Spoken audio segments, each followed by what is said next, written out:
Bilang pakikiisa sa pagdiriwang ngayong Setyembre ng Maritime and Archipelagic Nation Awareness Month o tinatawag na MANAMO, ating talakayin ang mahalagang sari-buhay na matatagpuan sa yamang tubig ng lalawigan ng Batangas. Isa na dito ang Tawilis o Sardanella Tawilis. Pamilyar ba kayo sa Tawilis na makikita lamang sa Taal Lake, Batangas? Alam niyo ba na ito lang ang Sardanella na nabubuhay sa tubig tabang o freshwater sa buong mundo?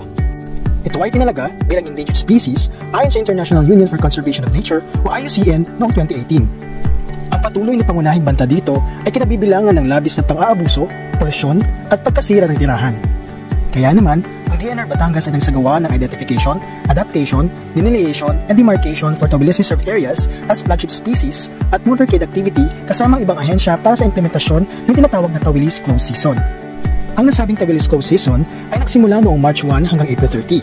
Ang nasabing aktibidad ay ginagawa taon-taon within Taal Lake sa ilalim ng Resolution No. 49, Series of 2018 or the Resolution adopting the proposed Tawilis Closed Season for 2 months in March and April na nagbabawal ng paghuhuli at pagbebenta ng tawilis. Ang layunin ng Closed Season ay upang protektahan ang populasyon ng tawilis sa panahon ng pagpaparami.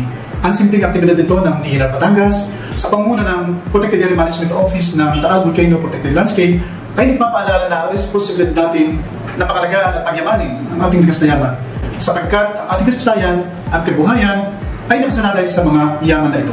Ika nga sa tema ng selebrasyon ng MANAMO, pamana ng karagatan, ating ingatan para sa kinabukasan.